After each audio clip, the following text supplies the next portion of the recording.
بسم اللہ الرحمن الرحیم وما ارسلناک الا رحمۃ للعالمین۔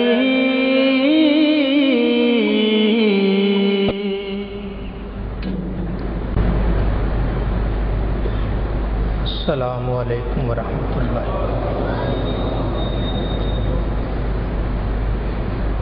الحمد للہ رب العالمین،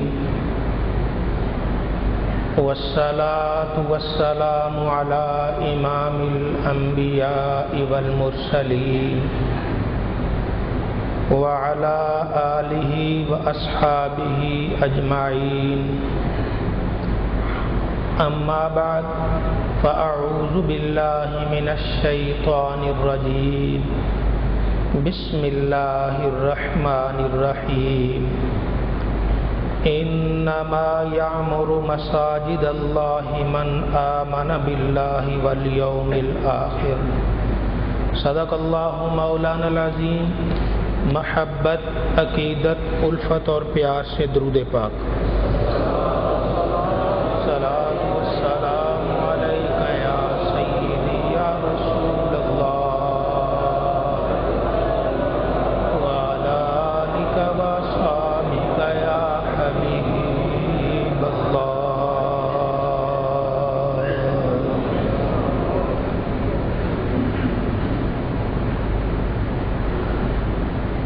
اللہ رب العزت کی رحمت اور اس کے فضل سے اہل ایمان مساجد میں اعتکاف بیٹھنے کے لیے تیار ہیں۔ اللہ رب العزت دنیا بھر کی مسجدوں میں اعتکاف بیٹھنے والوں کا اعتکاف قبول فرمائے۔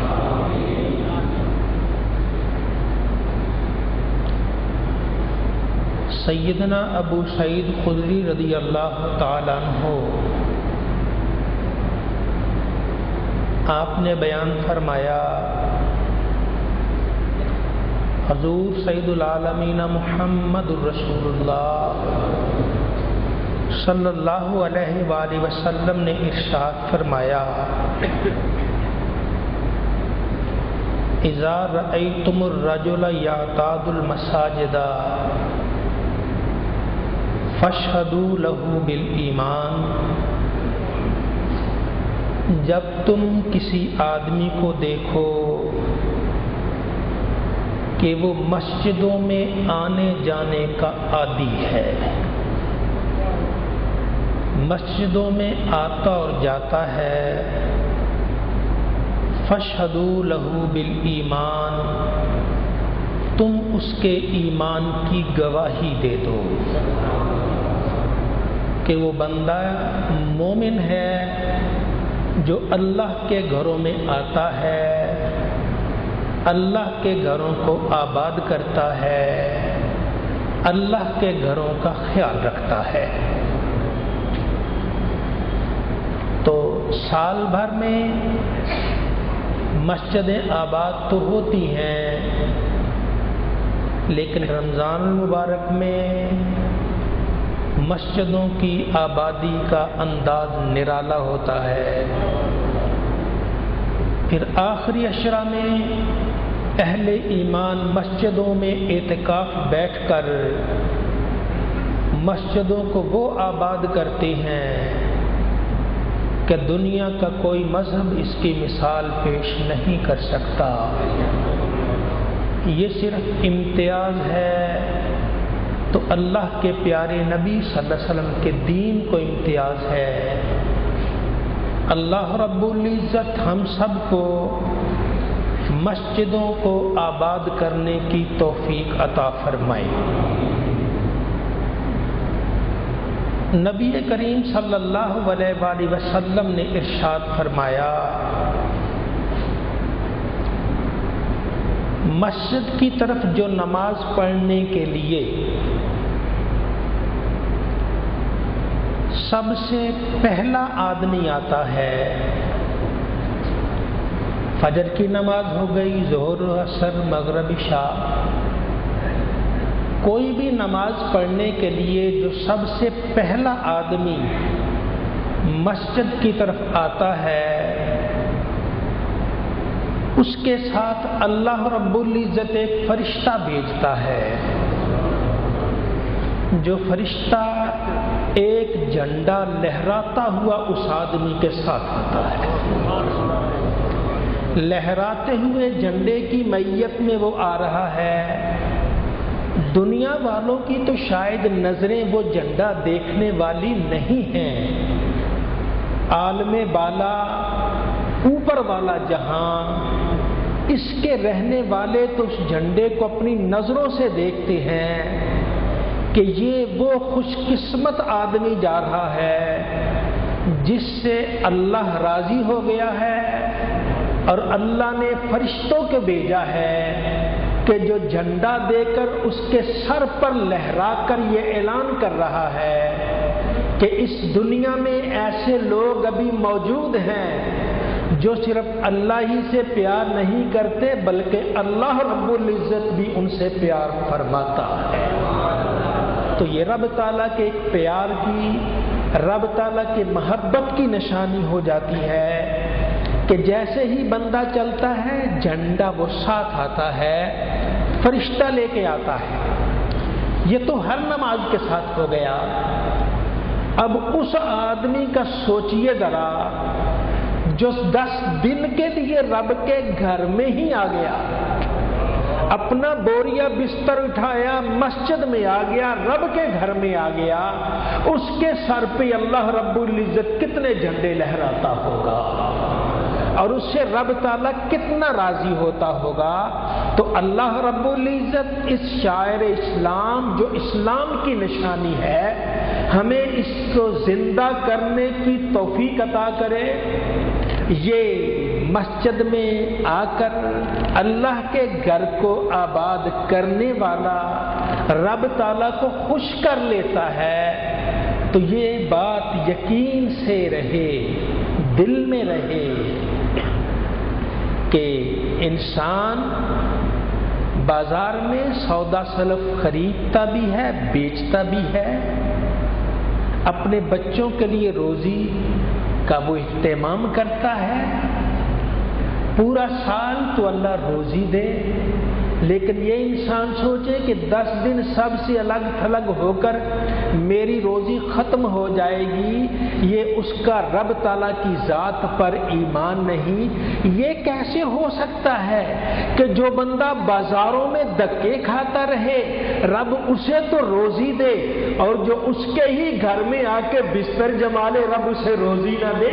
روزی دینا تو اللہ کے دستے قدرت میں ہے، وہ جسے چاہتا ہے۔ تو یوں یقین رکھیے کہ جو خلوص دل سے مسجد میں اعتکاف بیٹھ جاتا ہے رب اسے ہی نہیں اس کی نسلوں کو بھی سنوار دیا کرتا ہے۔ تو یہ اللہ رب العزت کا انعام ہے، یہ رب تعالیٰ کی مہربانی ہے۔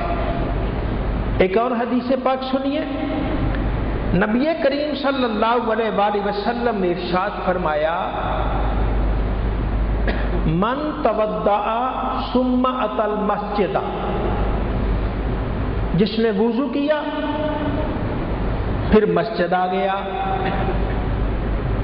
فصلی رکعتین قبل الفجر، پھر فجر کی نماز سے پہلے 2 رکعتیں 2 سنتیں پڑھ لی، فجر کی 2 سنتیں ادا کر لی، ثم جلس، پھر بیٹھ گیا حتیٰ کہ نماز فجر ادا کر دی گئی، فجر کی نماز کی ادائیگی تک وہ بیٹھا رہا، کوتبت صلاتہ یومئذ فی صلاۃ الابرار، اس دن اس کی نماز ابرار نیک لوگوں کی نمازوں میں لکھی جاتی ہے۔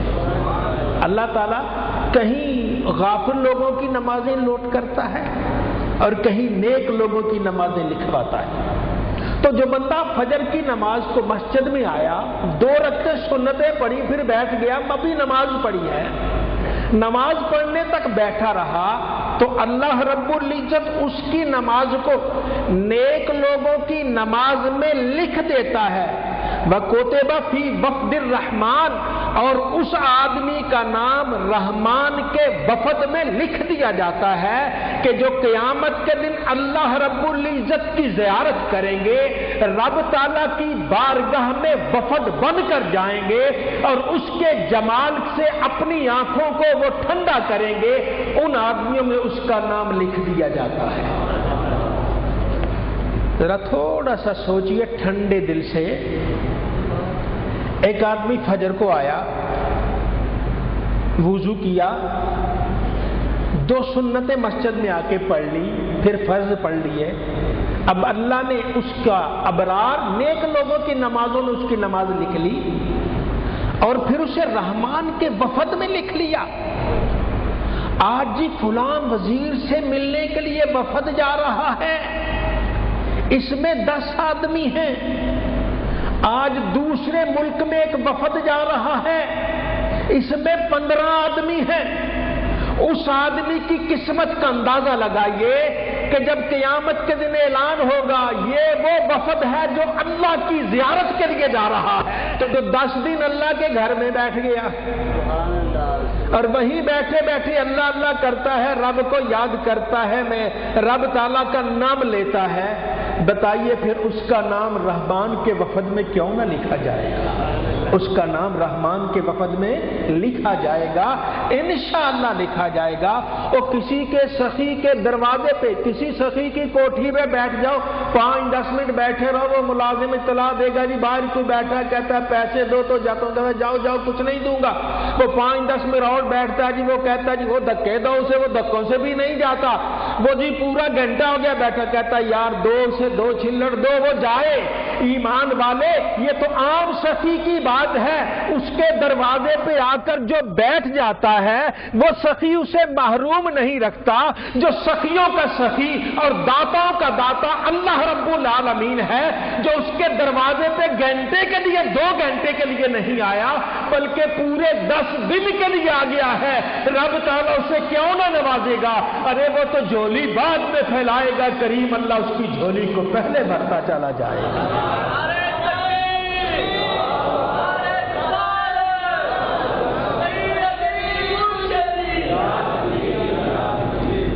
ابھی اللہ رب العزت کا انعام ہے. نماز پڑھنے والے ہم سارے مسلمان ہیں، نماز تو پڑھتے ہی ہیں. ایک چیز کا خیال رکھیں ذرا، جو پہلی صف میں شامل ہوتے ہیں، نبی کریم صلی اللہ علیہ وآلہ وسلم ان کے لیے رحمت کی دعا 3 مرتبہ فرماتے تھے. یا اللہ انہیں رحمتوں سے نواز دے، یا اللہ انہیں رحمتوں سے نواز دے، یا اللہ انہیں رحمتوں سے نواز دے. اور جو دوسری صف میں آتا تھا اس کے لیے 1 مرتبہ دعا، اس کے لیے بھی ہے، اس کے لیے 1 مرتبہ. جو پہلی صف میں اس کے لیے 3 مرتبہ دعا، اور جو دوسری صف میں اس کے لیے 1 مرتبہ دعا. نبی کریم صلی اللہ علیہ وسلم اس کے لیے دعائیں فرماتے ہیں. اور جو جہاں جمعہ وغیرہ کا ایسا اجتماع ہو تو اس میں ایک وقت ہوگا یا ایک گھڑی ہوگی. ہم اللہ کی رحمت پہ امید رکھتے ہیں کہ جو پہلے آ جائیں رب ان کو سب کو پہلی صف ہی شمار کرے گا، اور جو بعد میں ان کو دوسری صف شمارے گا. تو نبی کریم صلی اللہ علیہ وسلم اس کے لیے دعا مانگتے ہیں، ایک کے لیے 3 مرتبہ اور ایک کے لیے 1 مرتبہ.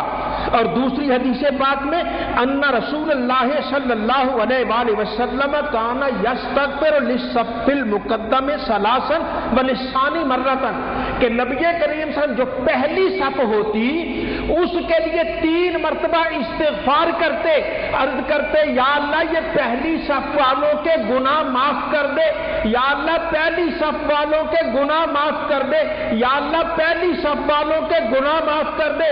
اور دوسری صف والوں کے لیے 1 مرتبہ اللہ کی بارگاہ میں عرض کر دے. تو جس کے لیے نبی کریم صلی اللہ علیہ وآلہ وسلم 3 مرتبہ رحمت کی دعا مانگے، 3 مرتبہ استغفار کرے، اس کی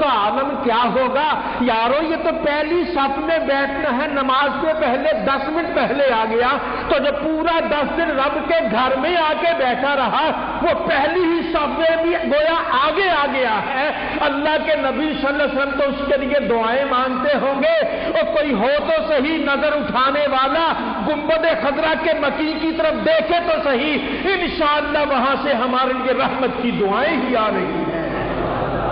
تو یہ نبی کریم صلی اللہ علیہ وسلم کا انعام اور آپ کی مہربانی ہے کہ ایمان والے جب نبی کریم صلی اللہ علیہ وسلم کی اللہ کی بارگاہ میں حاضری کے لیے آتے ہیں تو جو پہلی صف میں ہیں سرکار دو عالم صلی اللہ علیہ وسلم اس کے لیے 3 مرتبہ رحمت کی دعا مانگتے، 3 مرتبہ استغفار کرتے ہیں۔ تو کیا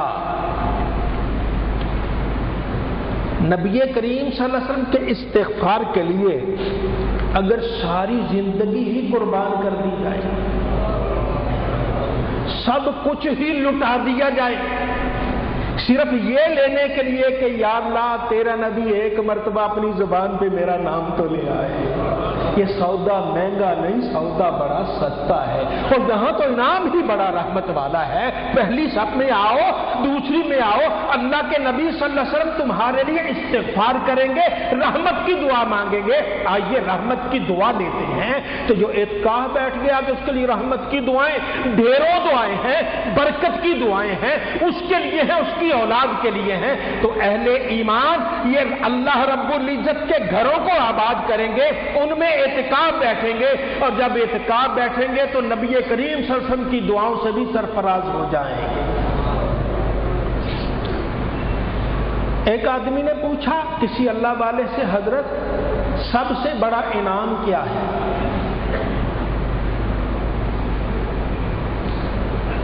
سب سے بڑا انعام آپ بھی سوچئے ذرا، سب سے بڑا انعام انہوں نے فرمایا سب سے بڑا انعام نیک آدمی سے یاری ہے۔ سب سے بڑا انعام دونوں جہاں نیک آدمی سے یاری ہے، دوستی ہے۔ نیک آدمی سے دوستی، اس کے بڑے فائدے کہ اللہ رب العزت نیک آدمی کے دل کو دیکھتا ہے۔ یہ میرا بندہ ہے جس کے دل میں بس میں ہی میں ہوں، یہ مجھے ہی یاد کرتا رہتا ہے۔ اور بات یہ تو واضح ہے کہ یار آخر یار ہوتا ہے، کبھی نہ کبھی تو یار کا نام بھی دل میں آئے گا۔ ادھر اللہ دیکھ رہا ہو نیک آدمی کو، ادھر اس کے دل میں اپنے ایک یار کا نام آ جائے تو رب تعالیٰ پھر دل کو دیکھتا ہے، دل میں نام کس کا آیا ہے؟ تو یار کا یار بھی تو یار ہوتا ہے۔ اللہ فرماتا ہے اس میرے بندے نے اپنے دل میں فلاں کے نام کو جگہ دی ہے، جاؤ میں نے اس کی زندگی کی ساری خطاؤں کو معاف کر کے اسے جنت عطا فرما دی ہے۔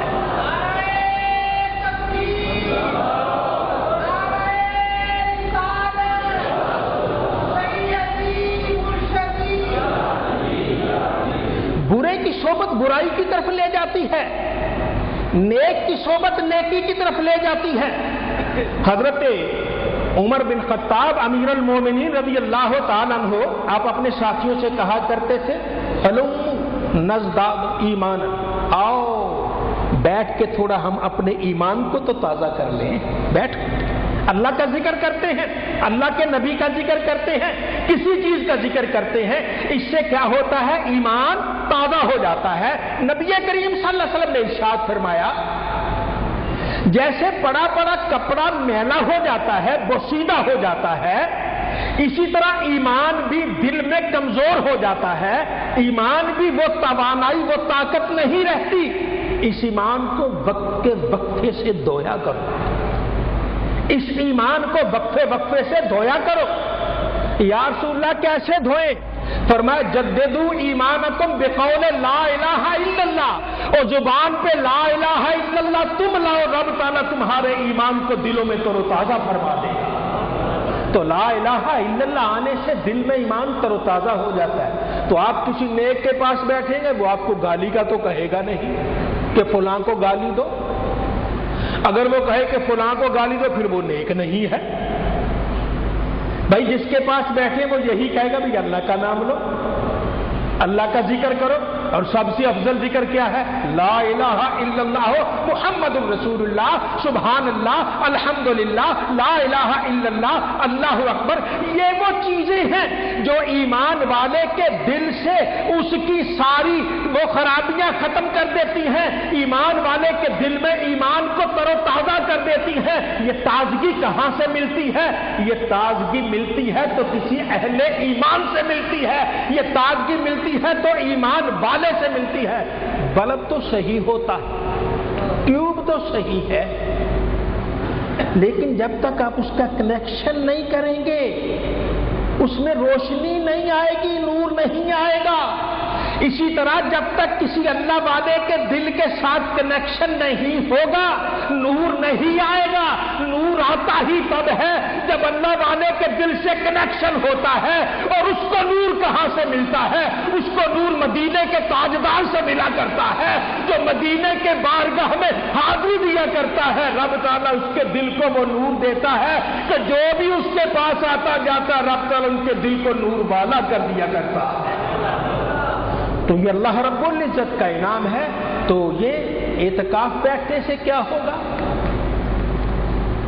دوست کون ملیں گے؟ نیک. بھئی نیک ہوگا ہی تو اعتکاف بیٹھے گا نا، برائی سے بچنے کے لیے ہی تو اعتکاف بیٹھے گا نا. تو یہ انسان جب اعتکاف بیٹھتا ہے نیکی نیکی کو کھینچتی ہے، نیک نیک سے متوجہ ہوتا ہے. تو ہو سکتا ہے آپ کسی مسجد میں بیٹھے ہو، اس میں 40 آدمی ہو، کہتے ہیں جہاں 40 آدمی مومن بیٹھے ہو وہاں کوئی نہ کوئی تو اللہ والا ہوتا ہے. ہو سکتا ہے کوئی اللہ والا ہو، ایسی ایک نگاہ ڈالے کہ سب کے دل ہی نور نور ہو جائیں. تو اللہ کے گھر میں بیٹھ کر رب کا ذکر کرنا اور اس کی بارگاہ میں التجائیں کرنا یہ فائدے سے خالی نہیں ہے. تو مومن یہ رمضان مبارک کے آخری 10 دنوں میں اللہ کے گھروں میں بیٹھ کر اعتکاف بیٹھیں گے اور رب تعالیٰ کی رحمتوں کا یوں مزہ لیں گے کہ دنیا دیکھتی رہ جائے گی کہ یہ اللہ والا اللہ کی رحمت سے اپنے دامن کو بھر کے جا رہا ہے. نبی کریم صلی اللہ علیہ وآلہ وسلم کے ایک صحابی حضرت عبداللہ بن رواحہ رضی اللہ تعالیٰ عنہ، یہ جلیل القدر صحابی ہیں، غزوہ موتا میں شہید ہو گئے. ان کے بارے میں تھا کہ نبی کریم صلی اللہ علیہ وسلم جب یہ جانے لگے نا جہاد پہ تو اللہ کے نبی صلی اللہ علیہ وسلم نے ارشاد فرمایا سب سے پہلے جھنڈا زید بن حارثہ کے ہاتھ میں ہوگا. اگر وہ شہید ہو جائیں تو پھر جھنڈا جعفر کے ہاتھ میں ہوگا. جعفر بن ابی طالب کے ہاتھ میں، حضرت علی کے بھائی کے ہاتھ میں. اور اگر وہ شہید ہو جائیں تو پھر جھنڈا عبداللہ بن رواحہ کے ہاتھ میں ہوگا. اور اگر وہ بھی شہید ہو جائیں تو پھر مسلمان اپنی مرضی سے کسی کو اپنا امیر بنا لے، جس کو چاہے وہ جھنڈا دے دے. ایک یہودی نے یہ بات سنی، کہنے لگا اگر یہ سچے نبی ہیں نا تو یہ تینوں آدمی شہید ہو جائیں گے. کیونکہ جب نبی یہ کہہ دیتا ہے نا کہ جھنڈا اس کے ہاتھ میں، اگر یہ شہید ہو جائے تو دوسرے کے ہاتھ میں، اگر یہ شہید ہو جائے تو تیسرے کے ہاتھ میں، وہ شہید ہو جایا کرتا ہے. اور یہ بات پھیل گئی. جب بات پھیلی تو حضرت عبداللہ بن رواحہ بھی موجود تھے، یہی صحابی. تو ان سے اللہ کے نبی صلی اللہ علیہ وسلم نے ارشاد میں عبداللہ اگر میدان جہاد میں تجھے شہادت مل جائے تو صبر کرنا. بھئی تکلیف ہوتی ہے، بازو کٹ رہا ہے، نیزہ لگ رہا ہے، تلوار کا زخم ہے، سر کٹ رہا ہے، ٹانگ ٹوٹ رہی ہے، پتہ نہیں کیسے شہادت، تو صبر کرنا. تو یہ اس وقت کسی وجدانی کیفیت میں تھے. عرض کی یا رسول اللہ، یا نبی اللہ، وہ دن صبر کا دن نہیں ہوگا، وہ دن شکر کا دن ہوگا. اللہ کی بارگاہ میں شکر کرنے کا دن ہوگا. یہ حضرت عبداللہ بن رواحہ رضی اللہ تعالیٰ عنہ ایک آدمی کا ہاتھ پکڑے، کل گئے آؤ بیٹھو ذرا ایمان لاتے ہیں، اپنے ایمان کا ادا کرتے ہیں، آؤ آؤ ذرا مسجد میں. تو آدمی کہنے لگا تو کس ایمان کی طرف ہمیں لے جا رہا ہے؟ ہم پہلے مومن نہیں ہیں. تو اس نے شکایت کر دی نبی کریم صلی اللہ علیہ وسلم کے ساتھ، یا رسول اللہ عبداللہ بن رواحہ تو ہاتھ پکڑ کے کہتا آؤ ایمان لاؤ، پہلے ہم مومن نہیں ہیں۔ فرمایا عبداللہ ایسی مجلسوں کو پسند کرتا ہے کہ جن کا ذکر بھی اللہ تعالیٰ فرشتوں سے بطور فخر فرماتا ہے۔ یہ وہ مجلس ہے جس میں اللہ کا نام لیا جاتا ہے، یہ وہ مجلس ہے جس میں اللہ کا ذکر کیا جاتا ہے۔ تو مساجد میں اعتکاف بیٹھ کر انسان تسبیح کرتا ہے، تلاوت قرآن کرتا ہے، صلاۃ التسبیح ادا کرتا ہے، عبادت و ریاضت کرتا ہے، اپنے پروردگار کو یاد کرتا ہے۔ تو جو آدمی اتنا کچھ کر لے وہ محروم نہیں رہتا، اس کی جھولی بھری کی بھری رہتی ہے۔ تو آئیے اگر اللہ توفیق دے تو اللہ کے بارگاہ میں رب تعالیٰ کی بارگاہ میں حاضری دے، نامعلوم پھر یہ دن آئیں گے کہ نہیں آئیں گے۔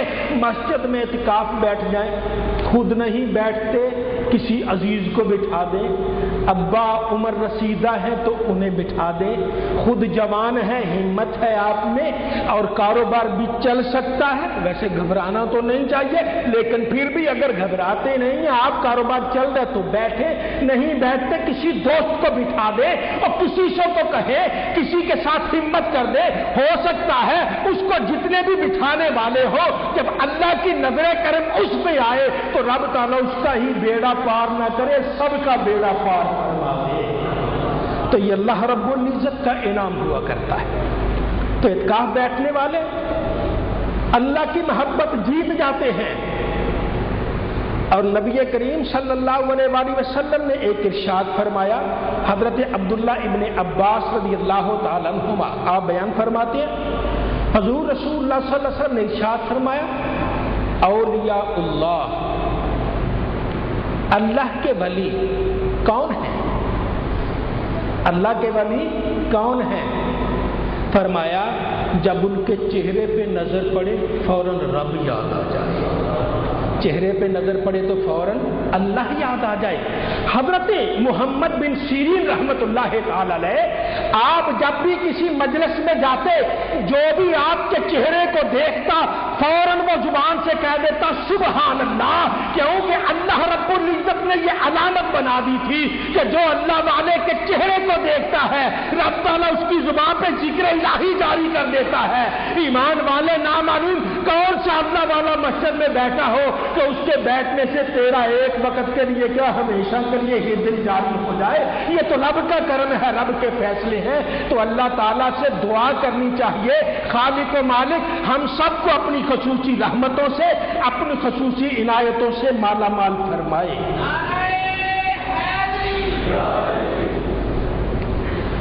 اور حضرت ابراہیم نخعی رحمت اللہ تعالی آپ ارشاد فرماتے جالس التوابین، توبہ کرنے والوں کے پاس بیٹھا کرو، جو توبہ کرتے ہیں اپنے گناہوں کی توبہ کرتے ہیں ویسے ہی اپنے ہر سانس کو کہتے ہیں یہ گناہ ہے۔ اللہ والے بھی عجب شان والے ہوتے ہیں، گناہ کرتے نہیں، صبح کہتے ہیں سب سے بڑے گناہگار ہم ہیں، اور ہمارے جیسے لوگ ایسے ہوتے ہیں ساری رات وہ گناہ کرتے صبح کہتے ہیں ہم جیسا پرہیزگار کو ہے نہیں ہے۔ اب اللہ والے کیسے کہ ساری رات رب کو یاد کرتے ہیں، اپنے اللہ کو یاد کرتے ہیں اور صبح کہتے ہیں ہم جیسا کوئی گناہگار نہیں ہے۔ ان توابین توبہ کرنے والوں کے پاس بیٹھا کرو، فإنہم أرق الناس قلوبا، کیونکہ ان کے دل بڑے نرم ہوتے ہیں، اور جس کا دل پتھر ہونا وہ توبہ نہیں کرتا، اور جو توبہ کرتا ہے چاہے پتھر دل ہو رب اس کے دل کو نرم کر دیتا ہے، رب اس کے دل کو نرم کر دیتا ہے۔ ورحمت اللہ علیہم اقرب، اور اللہ کی رحمت ان کے قریب ہوا کرتی ہے، اور رب کہتا ہے ان رحمت اللہ قریب من المحسنین، اور اللہ کی رحمت تو احسان کرنے والوں کے اخلاص سے اللہ کی عبادت کرنے والوں کے قریب ہوا کرتی ہے۔ گویا توبہ کرنے والے جب اللہ کی عبادت کرتے ہیں رب پردے ہٹا دیتا ہے، رب یا ان کو اپنا جلوہ دکھاتا ہے یا ان تجلیات میں مگن کر دیتا ہے، دیکھو تمہارا رب تمہیں دیکھ رہا ہے۔ تو جب ایسی کیفیت آ جائے اللہ رب العزت اپنے رحمت اپنا فضل فرماتا ہے۔ تو آئیے مسجد میں اعتکاف بیٹھیں، اور مسجد میں اعتکاف بیٹھنا یہ اللہ رب العزت کا انعام، یہ رب تعالیٰ کی دولت ہوا کرتی ہے۔ تو جو اللہ رب العزت کا انعام اور رب تعالیٰ کی دولت کو حاصل کرتا ہے، رب تعالیٰ اس سے بڑی مہربانی کرتا ہے۔ حضرت خواجہ محمد بن حسن شیبانی رحمت اللہ تعالی علیہ یہ ساری رات جاگتے رہتے، بہت کم سوتے۔ کسی نے عرض کی حضور آپ ساری رات جاگتے رہتے ہیں، کچھ پڑھتے ہیں، کبھی روتے ہیں، کبھی دعا مانگتے ہیں، کبھی کتاب پڑھتے ہیں، آپ ساری رات ایسا کرتے رہتے ہیں کہ آپ کو نیند پیاری نہیں؟ فرمایا جملہ بڑا مزیدار ہے آپ فرمایا مسلمان جتنے اس علاقے کے سارے ہم پر بھروسہ کر کے سو گئے، مسلمان ہم پر بھروسہ کر کے سو گئے ہیں، کوئی بات نہیں، ہمارے لیے کوئی تو دعا کرنے والا ہے، بھروسہ کر کے سو گئے، ہم بھی سو جائیں تو پھر کیا بات بنے گی؟ اس لیے ہم ان کے بھروسے کو غلط نہیں کرنا چاہتے۔ ادھر مسلمان سو رہے ہوتے، ادھر ہم ان کے لیے دعائیں مانگ رہے ہوتے ہیں، اور یہی اللہ والے سے دوستی کا فائدہ ہے کہ تو سو جاتا ہے، تو غفلت میں ہوتا ہے، اللہ والا تیرے لیے دعائیں مانگتا ہے، نامعلوم کس کس گھڑی میں دعا مانگتا ہے۔ تو آئیے دوستی بھی بناتے ہیں تو کسی اللہ والے سے بناتے ہیں، یہ دونوں جہاں میں انسان کا بیڑا پار کر کے جنت میں جاتی ہے۔